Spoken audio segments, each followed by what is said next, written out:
ɓiɓɓe fulɓe andu diine maɗa fedde heblo sukaɓe Afrique takkusana yoni to ndulumaji dembe e nder galle ceerno Aboubaydi Kaw kon waktu yoni ha e nder galle ceerno Alpha Djibrilu Kane ha e nder galle ceerno Mody Sall e ko taari ɗum kala ene jeeya e gardidi kabruji men to leydi Sénégal sukaɓe tato majjunoɓe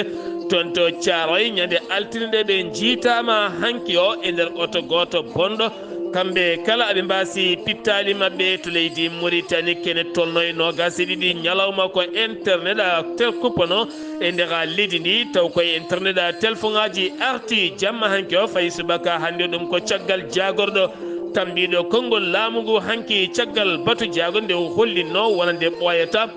internet o ma arta e nder leydi ndi ɗum ko caggal gartugol hoorejo leydi ndi bannoɗo jillu mum toon to leydi Gana ma en ketto e nder kabruji men e sawtu wala musidɗo men Haali Abouba to leydi Mali sembeji leydi ndi ɓe hinde famaɓe kollitiɓe jaɓɓiri koyɗe mabɓe kame arara e mabɓe kala nokko mbiyeɗo infara ene tawi keerol hakkude leydi Mali kame Algérie ɗo hen duuɓi kala leydi Mali armi mum yettake oɗon diwan to leydi Guinée Conakry yaadiɓe FNDC kolliti porti plante wonande général Mamadi Doumbouya toon to leydi France ɗum ko caggal ɓen gendi yankoɓe ɗiɗo taw kadi ko biftaɓe kene tolno joni e yontere fawde ɗum ko caggal nde laamu ngu holliti wona kañum waɗi ngal baɗal biteɗo Mouhamed Cissé biftoɗino e mabɓe holliti aɓe tawe e juuɗe laamu ngu to leydi Niger kene tolno e 15 koninke basi pittal men e nder diwan Tillabéri ɗum ko ñalawma hanki o pelwodiral hakkude mabɓe e ɓen joguitiɓe armeji kabruji men maɗa en ha to Burkina Faso Côte d'Ivoire man jaaha to Sierra Leone Nigéria Éthiopie ha to joolama jaɓeri musidɓe tedduɓe woto gonɗe joni jañoɗen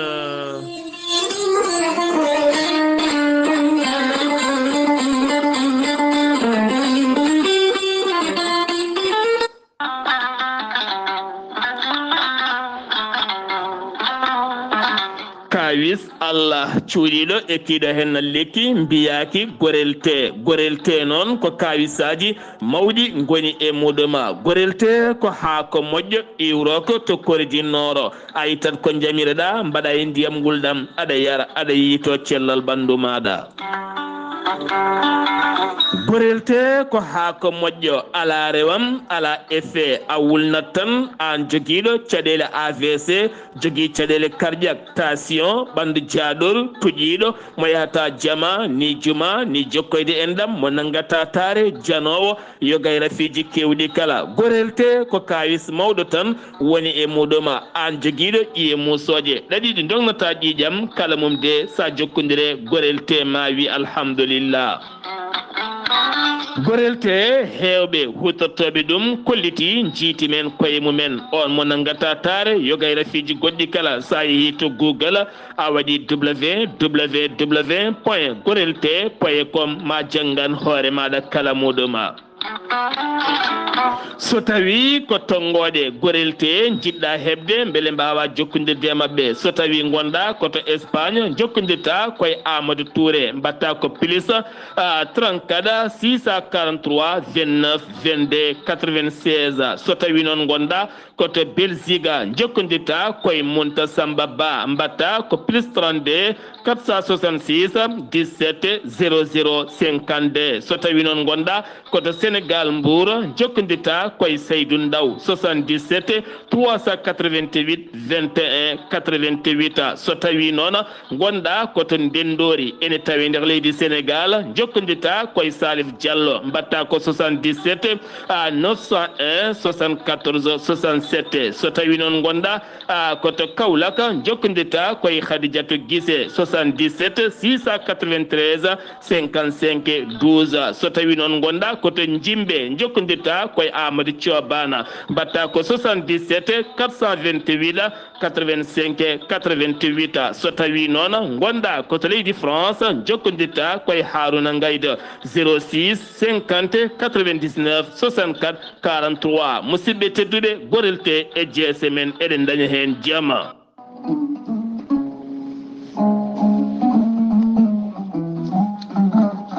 aadi bil aadi salade aadi ɓuri firtude aadi ceerno Djiby Sy ko wittiyanke leɗɗe ko safriyanke safruji fina tawa ceerno Djiby Sy ko jaadindo ɓalwal edanwal kala ceerno Djiby Sy ko labdorido malaɗo woni omo safra rafiji kewɗi ɗi jiida ciirola ko wayno kiste fibrom dogam sitta rewɓe ɗon koɓe sowade rewɓe dartoraɓe kala ceerno Djiby Sy ne jogui leɗɗe so tawi a ƴetti leɗɗe ɗe a waɗi no wirumani dendagal borosaji gonɗi e nder ɓandu ma ɗi ponnoɗa oppirede yaltine ha laaɓa yalta ha laaɓa ha jiira guite ma ceerno Djiby Sy ne yawrene worɓe ustoraɓe gorago yawɓe yitade koyemen e jippiɓe leece kala e on fanno mo jogui leɗɗe wiyete ko muuɗa hirda ƴetta ɗum joni joni jiɗɗa hoorema hano hannirta ni ceerno Djiby Sy ne jogui pegge usura pewnaɗe bawɗinelde kala leydi kala continent ɓeydoje arsigaji pittoji dabruji ceerno Djiby Sy ko labdoriɗo mallaɗo wune bawɗo listihar ko indema inde nene ma dokkatamo o haala kone nder ɓerde ma ha mbiya yoni ceerno Djiby Sy wonande kay ɓiyen yiɗi waddene listihar so tawi ko leydi Mauritanie ko ujunere uguya so tawi noon ko leydi Sénégal eɗen danga leyɗele ñamoje franc CFA kala ko 2000 franc CFA omo jogui numéro Wave e numéro Orange Money so tawi a lumbi hen halis ma yetto ha ɗo hannirta ni on numéro ɗon mbatta ko 00 221 78 128 35 98 kala jiɗɗo jokkodirde makko noon to banggue WhatsApp e to banggue appel kala ceerno Djiby Sy heɓete koye 47 22 80 84 ceerno Djiby Sy ne andino dendagal kileɗeɓe mum wonde safruji to banggue makko ne newi hano hannirta ni tawi ko tawateɓe nder leydi Mauritanie ko ujunnaji jeegom uguya so tawi noon ko leydi Sénégal ñamoɓe CFA e dendagal leyɗele kala ko 2000 francs ko ujunnaji ɗiɗi woni 10 000 francs CFA ceerno Djiby Sy ne andine dendagal kilineɓe mum mo jogui leɗɗe fannuji tati hen fannu goto sa ƴetti ɗum fodde sappo rafini yaltayma ha laaɓa fannu goɗɗo so tawi a ƴetti ɗum fodde sappo jeenayi rafini yaltayma ha laaɓa fannu tataɓo wadde ko gawri samme walla gawri suuna so tawi a ƴetti ɗum fodde temedde rafini yaltayma ha laaɓa ceerno Djiby Sy ne andine dendagal kilineɓe mum e oɗo saaha joni mo tawe tokka haydi to leegal biyetegal kebbe sara école kese mo kebbe lawol faade lycée ba ceerno Djiby Sy ne jogui base mum to Nouakchott base ono golla hano hannirta ni tawi ɗon min yikoni wiye ceerno Alassane Sy ceerno Alassane Sy numéro mum ko 32 62 04 99 ceerno Djiby Sy so laaɓama ka miskino safruma ha mbiya weng taw hay mbuɗa yoɓani ceerno Djiby Sy ko labdoriɗo malaɗo woni mbadden dandu faade makko ceerno Ahmadou Tidiane Diallo gorko mo melga wuro jinneji laaɓaɗo listihar kumpitiɗo lasrari gollowo golle mantiniɗe e nder rendo ceerno Ahmadou Tidiane Diallo gorko mo melga wuro jinneji jabanaɗo kuɗol guittowo humre gila to dewle e ɗannungal kayitaji ha e golle kala ceerno Ahmadou Tidiane Diallo bittuɗo leɗɗe hayɓen kollaɓi cafrowo yogay ñabbuji cuuretoɗi e nder ɓalli kono kadi cafrowo fibron kono ne kadi debbo donkuɗo ɓesnude caɗele gorago emo seyɗani memi kala ceerno Ahmadou Tidiane Diallo holto tawete hande o wo tawete koto Paris lamorgo leydi France sa yiɗi jokkodirde laaɓaɗo kuɗol kumpitiɗo lasrari yanke kumpitiɗo listihara jokkodire e tongode makko sa yiɗi jokkodirde e tongode ceerno Ahmadou Tidiane Diallo gorko mo melga wuro jinneji mbatta ko 00 336 04 04 66 27 ko tongode makko leydi France ene waɗi WhatsApp musidɗo makko giɗo makko ene tawe to Dakar lamorgo leydi Sénégal ene wiye ceerno Abdoulahi Diallo sa jokkodire on mbatta ko 00 221 77 714 94 15 musidɗo makko giɗo makko ceerno ahmadou dia jeyadoto leeraɓe taweteɗo toon to Dagana ha to Rosso base on noon sa yiɗi jokkodirde mum mbatta ko 77 537 79 28 musidɗo makko miñi ko giɗo makko ene tawe to Nouakchott lamorgo leydi Mauritanie woni ceerno Siré Diallo sa jokkodire makko kanko ceerno Ahmad Tidiane Diallo gorko melga wuuro jinneji mawroke tongode ona musidɓe tedduɓe laaɓaɗo listihar kumpitiɗo lasrari e dow moɗona kettode kaburuji mon e ɗemgal pulaar Afrique Asie Europe Amérique Moyen-Orient Océanie jam ñalle mon musidɓe tedduɓe alarba nogase nayyi jeeɗuɓuru hitande ujune ɗiɗi e nogase nayyi yonti kumpital men e ɗemgal pular ɗo yeeso haalirde he ko musidɗo mon guiɗo mon sehil mon Sar Abdoullahi Sarr to karallagal Weltare TV ko musidɗo mon Saydou Abouba ceerno Abou Baydi Kaw di Keccel Sarr to ndulmaji dembine tintina dendangala bandiraɓe julɓe kala wattuɓe haqqillaji men ko fate mawlidi nabi sallllahu alayhi wa sallam o wowi yuɓɓinde ɗuma kala hittande taw kadi yuɓɓinta ɗum ko ceerno Mody Sall ɗon ɗo cuuɗi men ndulmaji ɗo kanko ceerno Abou Baydi Kawa omo tintina dendagal bandiraɓe kala saaha o noon ɓattima hayso tawi woni ñalawma o nanggaka kala omo tintina dendagal kay wownoɓe tintinede kala nde mbattata hen haqqillaji men ɓoyata maɓe nangan yimɓe oɗon dat taw kadi ko dat mo ganduɗa ko jamma madhu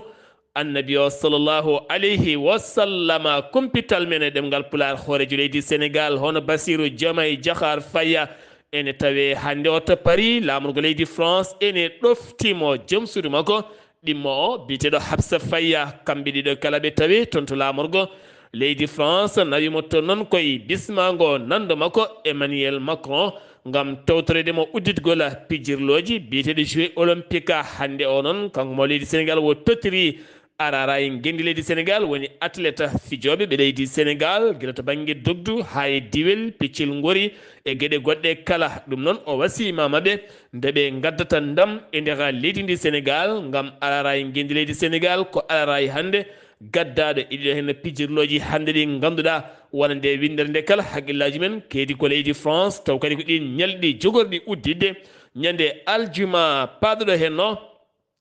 tawtorede hoorejo leydi France e nder leydi Sénégal keddoɗen jeheten ko ha toon to dargue dande maayo awoɓe awo fina tawa taweteɓe toon hanke moɓodiral manggal no fewi on sitinmoɓe mbaɗi yeeso taw kadi ko plateforme gaziére mo ganduɗa wayno noddirtendu hende taw kadi koto banggue ƴeŋnugol gaz taw kadi ko bip Cosmos wi Mamadou Sarr ɓe kolliti e nder diɗɗal mouvement mabɓe ko lappi wonande awo fina tawa koko maayi ha laaɓi koko wara taw kadi jeeyi sababu ko lappi ba guesa taw kadi ko guesa gaz jogori bonnandeɓe gueɗe kewɗe ɓe erima noon laamu ngu nde wawata walludeɓe eɗe henna gueɗe guila kay kamɓene gueɗe mabɓe ɓurani loffade ɓe kolliti noon maɓe jokkoye wullitade kame sitinaji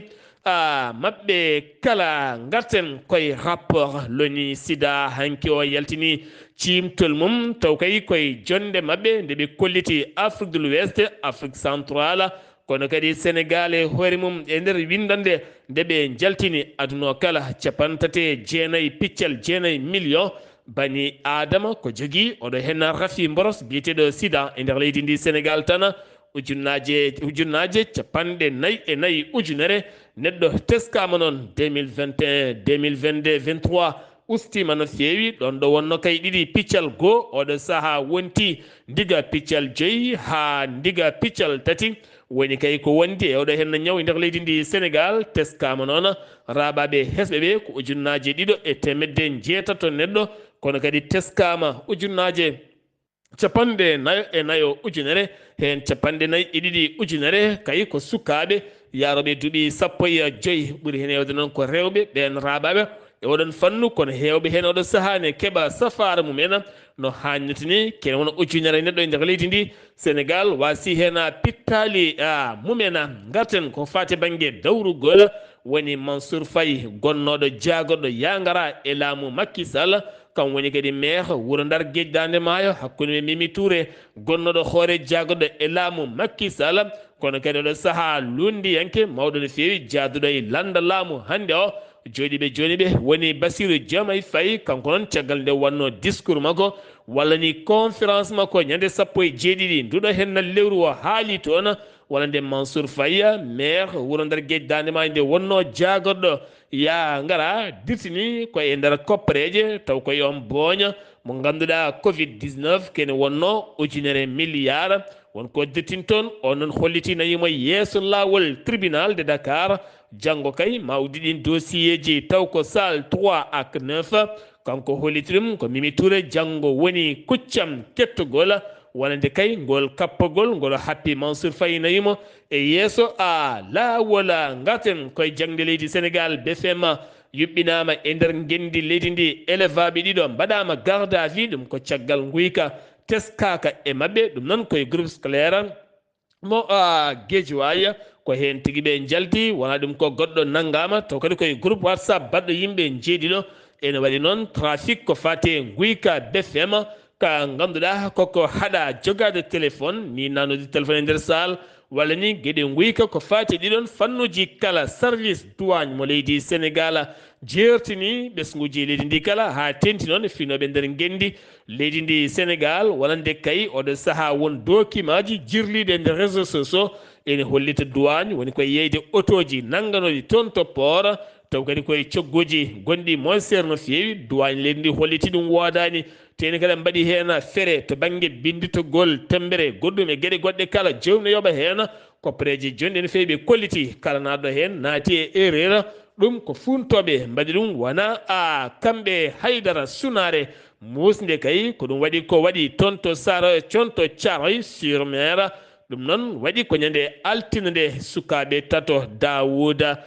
Mamadou ene wonde Maymouna hakkude Diaroye duuɓi 4 duuɓi 5 ko konɗo hen nelno yo jangaddoya bool nawnoɗo ñamde to gorgol mumen nden ɓe jeehi soit koɓe nannaɓe oto walla kamɓe nanni koye mabɓe otoji tan bonɗi garoji e sara galleji ko hen ɓe tawa caggal fortoɓe goni toon kamɓe kala ɓe maayi ɗum ko caggal ñalawma worno jiilaw ñande altine nde ko ñande talata hanki nde gardien denowo dépôt gaz e nder ngal ɗon legal ko on yiiti toon ɓalli mabɓe noddi noon sapeur pompier gendarmerie ari udditi en losko yañgo no feewi kono jeyɗo oɗon oto oɗo saaha hettama to banggue police sirti noon ɗeɗo hen gueɗe aɗe mbaɗa e kala saaha saabu otoji bonɗi guddiɗi so tawi neɗɗo naati uddima toon ronki yaltude so ɓooyi ron kat fofde ha tenti noon e kiiɗo hen no nguleeki faɗɗo reftata hen ko mayde ɗum jeeyi sababu kon ɗo cikolon taton kay kala mbasi hen pittali men ko nden sunare mawde woni toon sunare wonde toon to Thiaroye maɓe gon capanɗe jeeɗiɗo sukaɓe Sénégal naɓe taw ko migrant en taweteɗe juuɗe bandiji toon to Tunisie taw ko pende bandiji pelle bandiji nanguiɓe ken tolno hande yoga e lebbi ɗum noon aɓe tawe e juuɗe ɓeɗon ɗum noon ko hakkude Diarowo e duuɓi duuɓi 19 e duuɓi 35 kamɓe ɓen kay ɗanniɓe nangaɓe oɗon fanno holliti ɗum ko horizon sans frontiére mo Boubacara Gaye on holliti ɗum wonde maire Thiaroye hollitama noon ɓuuri hen hewde mabɓe kay jeeya ko ɗon to Thiaroye woni hen jeeya ko toon to yen noon waɗani Dakar hen to Bargné woni hen koto Saint-Louis jeeya Pikine Guédiawaye Guinaw Rail ɓeɗo kala ene tawe e juuɗe pelle bandiji ke won joni e lebbi ene goni e caɗele mawɗe no feewi to Kaolack toonne kadi ko suka gorko jeeyaɗo e wuuro taw kadi o wuuro wiitengo Danga wuuro wiitengo Danga noon toon fettanno bal kanko e sehila makko sanga 19 heures ko ɗon ko wiyete jamguel ƴiwonde nanguimo o waasi fittandu makko ɗon ɗon siftinde moon so ndungu ari ɗeɗo hen gueɗe ko gueɗe kewɗe wadde no feewi nde yimɓe ɓurata rentade jaame kisal e nder Dakar ko taari ɗum kala opération nden kay kisal mo gendarmerie nationale ummini ɓe nangui ken tolno e 350 neɗɗo ɗum noon ko guila tan nogas e goho nduɗo henna lewru Tongor Wakam nonne kadi Maris Anne Almadi nonne kadi ha Fayenma Foire ko ɗi nokkuji ɓe nanguiɓe ko ene tolno e otoji jonɗi tettama hen kene foto wonde kene foto wonde capanɗe joyi e tati oto woni ko nanga hen kene foto wonde sappo e capanɗe joyi e jeeɗiɗi oto teta sappo e jeegom perme sappo e jeetati kees taw woni ko sangaraji ɗi jamiraga ɗum woni ko tetta hen maɓe jokku nde fiyande haɓe gadda jaam e kisal e nder gendi leydi Sénégal ɗum ɗo hen uddi kumpital men ɗemgal pulaar nder gendi leydi Sénégal paɗen ko to leydi Mauritanie Mohamed Wul Abdelaziz bannoɗo jillu mum toon to Accra lamorgo leydi Ghana en tant que président Union africaine arti e nder leydi mum Mauritanie kono kadi arti goɗɗum caggal tampere duumide ñande kala ko yongade walla yaade joguiɓe wifiji beele heɓa internet ƴewde ko yahata e aduna o de tawno aduna o hankiɗo wonno koko egga hoɗa e weeyo woni layleti rendo jeeyi sababu noon balɗe nogas e ɗiɗi ko udduno oɗon connexion arti guila hanki jamma ha laaɓi hayso woni kay ha joni hewɓe ne goya connexion ene febli no fewi ma en ketto musidɗo men haali Abouba min calminima jaam hiire maɗa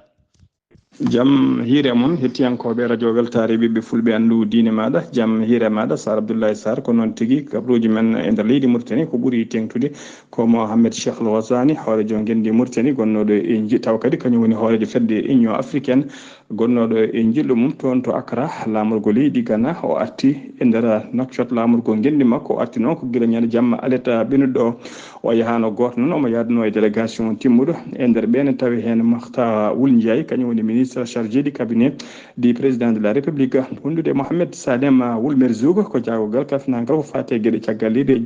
e jokkodira leyɗele wondude Mohamed Abdallah Wul Khattara on ko ambassadeur joɗiniɗo leydi Mauritanie toon to Ghana wondude Ahmed Wul Ba e goɗɗo no wiye Sidi Ahmed Wul Bou ɗiɗo kala ko conseiller à la présidence de la république wondude El Hassan Wul Ahmed on ko directeur général du protocole d'état oɗo set woni ɓe hoorejo leydi ndi yaaduno toon to Ghana ha joni ko leydi Mauritanie keddoɗen cukko hoorejo landa tawassul biteɗo Mohamed Wul Mohamed Mbareka o holliri tigui wonde o démissioni o yalti ha laaɓi e nder landa ka o holliri noon wonde kay yaltinimo e nder landa ka ko landa ka wasde hormade e wasde kadi e yaɓɓude kuule leydi ndi woni ko wiyete blocage des institutions landa ka o wi noon wonde hoorejo landa ka o windi o windi ɓatake faade e hoorejo landa ka hono biteɗo Hammadi Sidi El Mukhtar hollirde kay wonde o yalti e landa ka e hollirde kadi holko saabi omo yalta e landa ka o tengtini noon ɓuuri yaltindemo e landa ka noon ko caggal kay nde ardiɓe landa ka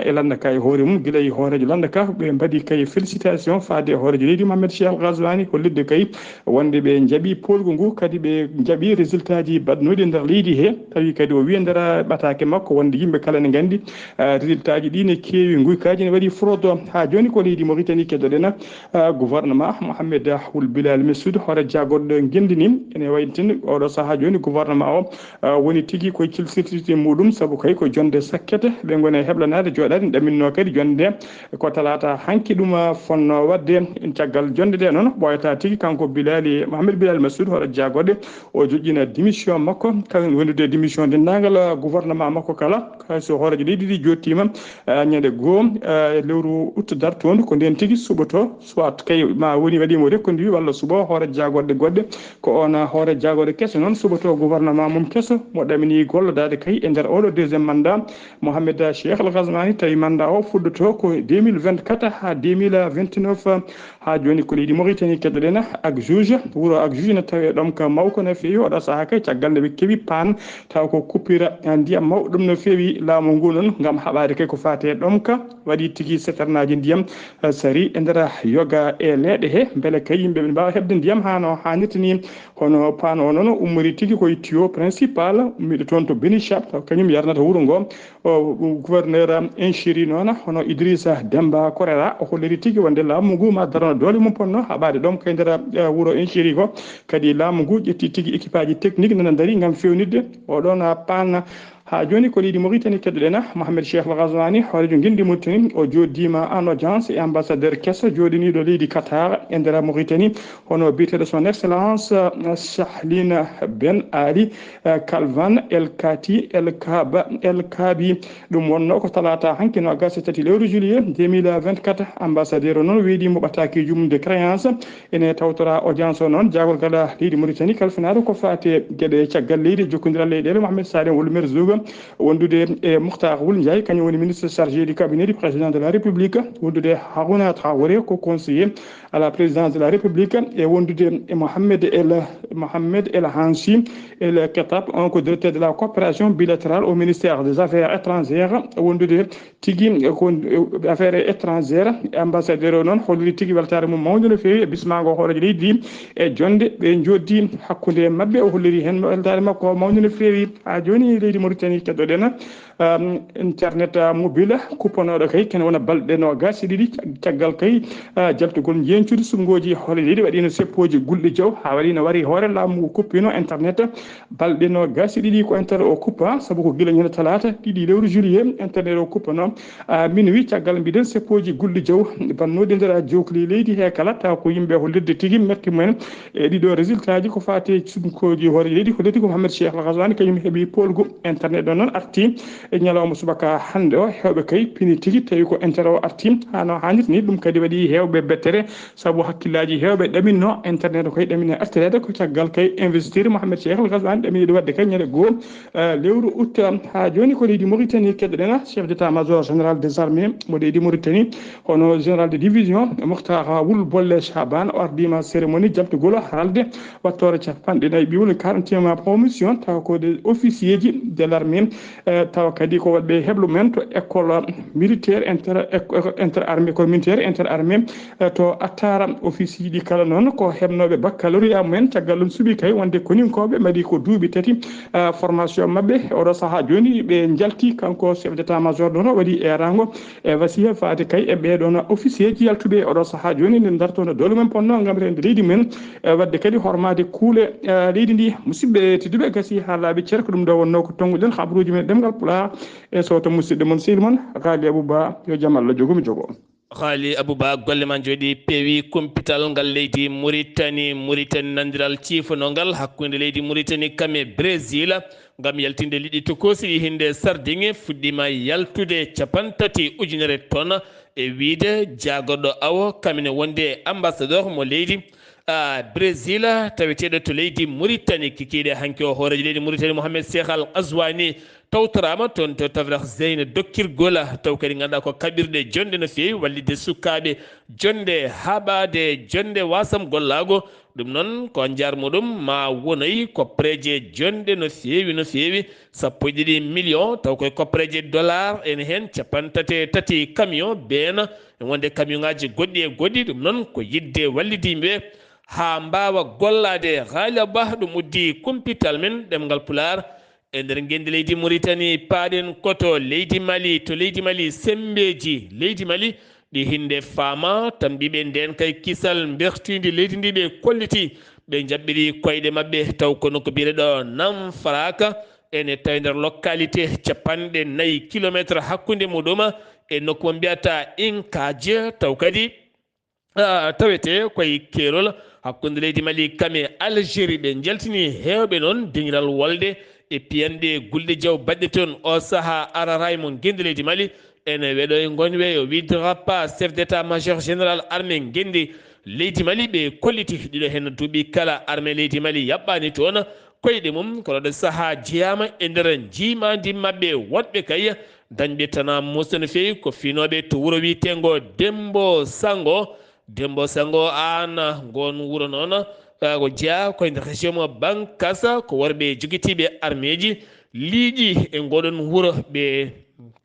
jaltini toon pittali kewɗi kene fota wonde nogas e jeegomo neɗɗo ɓe mbari ɗumen toon he nayo ko wañoɓe ɓe nawi toon jawdi hewndi no fewi ɗum noon waɗi ko ñande nogas e goho ndiɗo hen lewru ndu gonɗen mouvement taw kadi ganduɗa ko ɓen pamodirɓe ko fate yidde gendi Bankasa ɓe kolliti mette mabɓe mawɗe no fewi ko fatiɗo hen wargoji hewɓe noon gañima hen ɓe erima laamu ngu nde ɓeydantaɓe nden kay kisala ha tenti noon oɗo saaha wona koye saaha guese goɗɗum kala hewɓe kay kewi tawdeɓe koye guese mabɓe walla e daabiji mabɓe nawa mbaɗa e mabɓe gueɗe kamtoriɗɗe no fewi toɓoli kewɗi jippiɗi to Mali nokku biyeɗo Bala ene tawe nder région mo Sana to noon kene wona nogas e ɗiɗi kene fotto wonde galleji nogas woni kay ko dirguiti toon ɗum noon waɗi ko ñalawma heccenko ñande altine nde temedde tati neɗɗo nana darini waɗi cengi e ronki dañde ni haydo fawi koyngal muma haala kay ɗo jogori walde ni nde tawno ko diƴƴe ɓole wuro ngo kala wonti ɗum ɓe erima noon laamu ngu autorité ji gouverneur tawtere diwalo holliti oɗo saaha ɓe ɗamini ɓe ñaguini ko balle nde tawno ha hande météo no holliri asman ne jokki kay wukkidde toɓoli mum ene gasa kadi ma wonanɓe kaya mbeya musɗo no feewi tribunal de Bamako ñaawi Abdelkader Mayiga mo ganduɗa kam woni disnodirteɗo hoore jagode leydi Mali woni Chokela Kogala Mayiga mo ganduɗa kanko on Abdelkader Mayiga nanganoɗo gila tan jeetati lewru mars ne tawe e juuɗe laamu leydi ndi ɗum ko caggal kay nde o ñiŋwaje mawɗe no feewi faade laamu transition ngu leydi Mali ñawore makko yani hecci hen ko taw kadi ko cour d'appel de Bamako tribunal o ñawanimo lebbi 12 e kaso kono ko lebbi 4 tan o leloto ɗin lebbi 4 noon o waɗi ɗum guila lewru mars avril mai juin juillet ha mo gonɗen o gasi ha laaɓi o tawtama toon to galle makko oɗo saaha a gonaɗo leydi Mali caggal nde vidéo kolɓiniɗo kamni yalti on vidéo noon yaltuno ko ñande 16 duɗo hen lewru ndu gonɗen teskede kay wonande koninke mo leydi Mali ɓorniɗo armée leydi Mali koninkoɓe heddiɓe ne daari kanko omo jooɗi omo jiimi e neɗɗo maayɗo baraɗo omo seeki reedu mum omo yaltini wonande heeñere muɗum omo hollita wo dañi kajitari beldi goɗɗo ne wiye sohli ko ɓernde nde kan haala mawka noon yeeya yetti état major général armée leydi Mali holliti maɓe mbaɗa hen loskoji jaƴƴi no feewi ɗum ne haale gasani vidéo goɗɗo yalti ñande 19 duɗo hen lewru toon to Burkina Faso koninkoɓɓene ene mbari ene jaltini heeñere goto kañumen ene kaala hono haallaji baaɗi noon siftinimoɗo saaha ɗum wonti gueɗe ɗe ganduɗa kewɗe kay yaññade e nder ɗin vidéo ngaji cariɗi ganduɗa laamu leydi Mali fodino ma waɗa hen leelawal manggal no feewi kono guilɗen haɗo hen ala kala ko heɓa hen haydara sen giwi toon ko leydi Guinée Conakry FNDC e yaade mum kala kolliti mette mumen mawɗe no feewi ɓe kolliti procureur yowat golle mum ɗum ko caggal Mohamed Cissé nde accita on noon nanguideno koye Funye Mangue Oumar Silla kamen wonde Mohamed Billo Ba ɓeɗo hen kala nanguideno kanko on noon woɗ accitanomo holliti laamu ngu taw kadi koye konngol Ousmane Gawla Diallo joguiɗo konngol gouvernement o yeddi nangal mabɓe ala kala ko laamu ngu woni hen haydara on noon holliti ko laamu ngu ɗaccita ɗum ɓen noon yaadiɓe FNDC ɓe erima ɓuri yawde yaccade yo procureur wat golle mum caggal nde procureur holliri kañum tinani nangal mabɓe faade juuɗe laamu on saaha gonaɗo pelle kewɗe noon kolliti hen metti mumen mawɗe no feewi suddiɓe mabɓe FNDC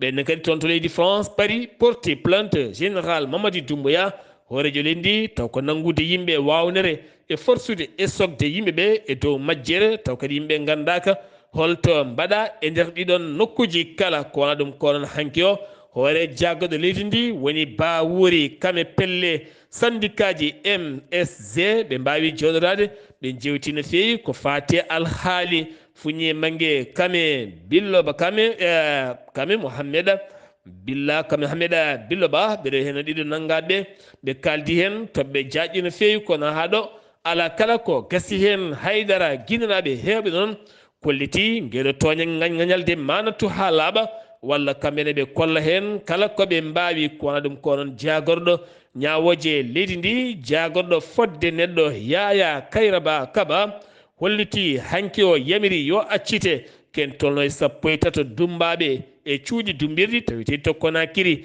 ɓe dumba ken tolno e duuɓi 15 ɓe ñawaka ɓe meeɗani darade yeeso ñawowo dossier ji mabɓe ni gandaka holko woni hen hollitama noon e nder leydi Guinée dumbaɓe dumbira gañgañalde duuɓe kitali meeɗa ñawede jejjita toon woni hen dossier ji men majji woni hen ni andaka holko nanguira nana dumba ha joni o holliti mawre windo ɗen pele e nder leydi ndi kala ha ɗum kala rewa lawol baccalauréat leydi Guinée ko hanki yalti on baccalauréat mo ganduɗa baɗanoɗo gila tan nogas e ɗiɗi ha fama nogas e jeegom lewru juin mandudu kene fotta wonde lewru hewɓe kayne paadi baccalauréat jencude mum ala ko gasno haydara so wona hanki o gam hollide ɓe jencude ndi rewi lawola hono no ɓe jiɗirno ni caggal kay hewɓe fadde kene fotta wonande hewɓe kay ɗaminade nogas e nayyi piccal capanɗe jeegom e nayyi woni ko dañi e nder leydi ndi kala ko fate banggue wonande baccalauréat e ndera leydi ndi kala to Niger ko ene foto wonde 15 koninke woni ko wasi fittandu muɗum ɗum koye pelɓodiral combat gulɗo diaw to kerol hakkunde Niger kame Burkina Faso waɗɗani tilaberi ñande noon nogase gondu lewru ɗum ko hecci hanki o ngal pelɓodiral noon jagorɗo kono leydi Niger holliti kamɓene armée leydi ndi ɓe mbawi yoɓade nogase goo fittandu taw ko ɓen jogui tiɓi arméji siftinde moon nden fiyande noon ko hanki nde waɗi toon to ndera leydi to ko hanki nden fiyande waɗi taw kadi ganduɗa ko fiyande wande hakkude mabɓe e pelle joguitiɗe to Niger hoorejo leydi ndi oɗo henna hoorejo leydi ndi woni tan laamu transition général Abdourahmane Tahani yaltini décret o holliti ko heddi hen ko kala ñande nogase jeegom lewru juillet 2023 kala nogase jeegom lewru juillet hankadi wonti ñalawma manditare leydi ndi ko nden leydi Niger jeyti hoore mum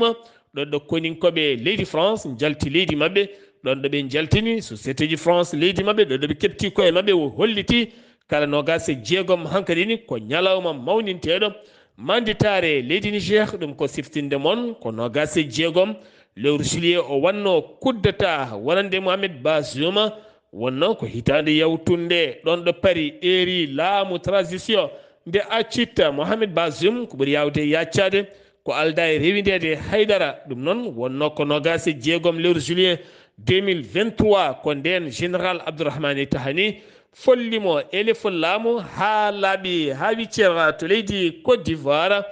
leydi Côte d'Ivoire ko accident mosɗo waɗi to Y4 Abobo Bawole toon noon ko camion goto citerne kam natodiri auto personnel goto yimɓe jeeyo ɗon e ɗon mba sippitali mumen tato gañi men hewɓe hen kolliti tayade ene hen hewɓe hen kolliti laamu ngu nde waɗata kuule cattude ko fate banggue luwaji yagara ha tenti noon dognoɓe otoji ɓutti e nder wuuro ngo ha tenti noon yo kay leeɗe kay taw ko kewɗe yimɓe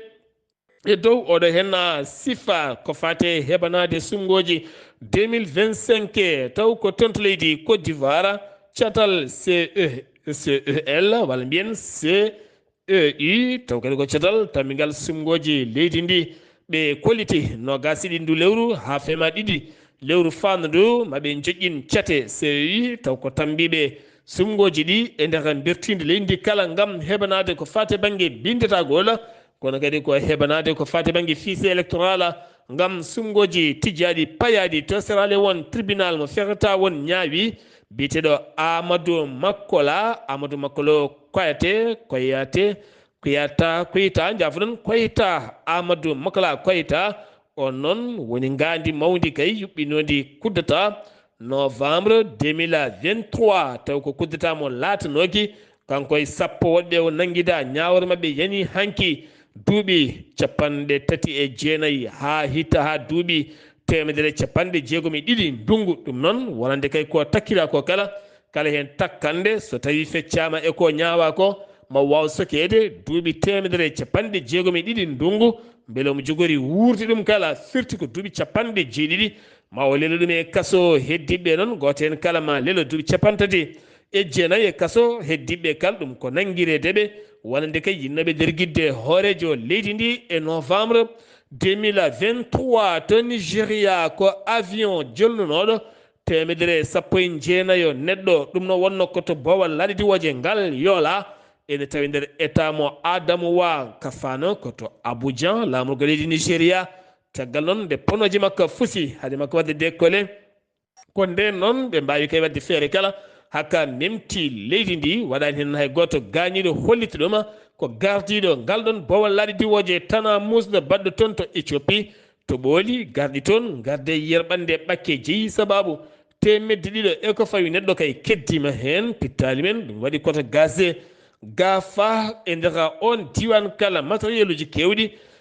keddima hen haɗo hen ɗo gonɗen noon hewɓe kay ne jokki yiilade ɓe natɓe nder ɓakkene maayi toon ɗon ɗo météo holliti hande toɓoli ene jokki jippade to Afrique de l'Est ɓe ganduɗa toɓoli mois de juillet ha fayma septembre kala ko hitande ndungu jippotongu taw kadi ko toon to Afrique de l'Est kono hitande hikka nde ɓe kolliti waylo taari ndi jeeyi sababu kay toɓolli gardi koye keneli walla gaddi ni koye sembe ɓurtuɗo no feewi ene gasa ma dañ ko bonni ko heewi to Uganda Kampala hanki ko seppoji mawɗi mbaɗi toon police noon yalti to Kampala hanki gam hutorade sembe no feewi ɗum ko fedde sukaɓe seppunoɓe ɓen kadi jinno seppidde caggal nanggue kewɗe kane piile kewɗe gam wiide kay ngoɗo henno laamu ko mbuñaari ɓoldi kay leydi ndi ala haydara sukaɓe hewɓe gollaki joolam jaɓeeri to leydi France Emmanuel Macron horejo leydi hanki waɗi haalande mum e yeeso jayndeli leydi France o holliti noon caggal derguiddemo suudu sarɗeji leydi ndi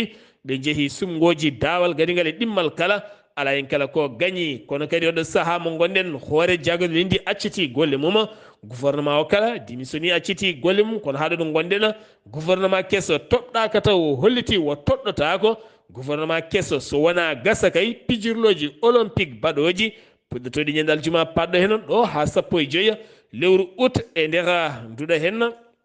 lewru fandu so jomiraɗo haaji Hamas holliti waɗi sifande fayodinde hakkude mum e Fattah siftinde mon Hamas e Fattah ko pelle ɗiɗi jeeyaɗe e nder Palestine kono ko pelle ɗiɗi ɗe jaaɗani Fattah eɗen gandi ko fedde yaadude e Ramallah noon ko toon hoore ndi jooɗi woni Mahmoud Abbas Hamas ko fedde jooɗini toon to Gaza yaadude koye mumen goni gendiyankoɓe daraniɓe gendi mumen ɗen pelle noon luure mawɗe ne gonno hakkude mabɓe hanki noon ɓe dañi fayida nandiral ɗum ko toon to Sine e ballal laamu leydi Chine nden sifande sifama toon e tawtorede yaadiɓe Mahmoud Abbas kono kadi leydi Israël holliti hen metti mum mawɗe no fewi ɗon ɗo Netanyahu Benyamin woni kaya e jillu muɗum toon to leydi Amérique mawo joɗoɗo e Joe Biden hoorejo ɗe ndi kono kadi mawo joɗoɗo e lundiyanke mawɗo biyeteɗo Donald Trump maɓe kaldu ko fate jaam holno artirta toon to leydi Israël hakkude mum e Palestine to États-Unis d'Amérique keddotoɗen ɗum ko caggal fiyande wannode e Donald Trump ñande 13 nduɗo hen lewru ha kural tarimo e nofuru on woni kolaɗo kuuɓal tambiɗo nden kay kisal makko acciti golle mum gam miijade ko waɗi échoué gal kural so tawi memino Donald Trump oɗo saaha wona kay présidentiel ko fate makko kanko Donald haalete kay ko holde jenayse makko watte o acciti golle makko haalaɓe caggal nde Joe Biden yatiri caggal holliti natti jeeyede e kursi ko fate galle danejo to Kamala Harris eɗen gandi kam woni kolaɗo kuuɓal makko walla cukka makko ni kanko Joe Biden holliti gembima oɗo debbo enje holliti darima darde tinde kañumne beele kadi wawde wonde candidat démocrate en huccodiroyde Donald Trump hanki o waɗi meeting makko mawɗo no fewi ƴewde kay wallidiɓe beele kankone o wawa tigui suɓede e nder sumgoji baɗoji lewru novembre e nder ndeɗo hen hitande to Bangladesh caggal seppoji baɗɗi toon ha waɗi mayɗeli kewɗi 150 neɗɗo mbasi toon pittali mumen ujunnaji yimɓe gañi hen ujunnaji 100 nanga hen cour suprême hanki rokkiri gonga ɗin étudiaji seppannoɓe wiide laamu ngu kay ko ɓeydi e cogguji bindetogol duɗe guindi leydi ndi yo itte ha laaɓa cour suprême holliti laamu ngu yo ittu ɗum beele jaam dañe caggal kuppugol internet balɗe banduma oɗo saaha internet kuppitama jaam fuɗɗima toon kame kaldigal kala musidɓe tedduɓe ɗo henna wonno compital ngal min gaddanno moon kikiɗe hande o to leydi Mauritanie ko musidɗo moon haali Abouba ɗo yeeso haalirde he ko musidɗo moon guiɗo moon sehil moon Sar Abdoullahi Sarr kettimalaki jaam yo jaam Allah hiranena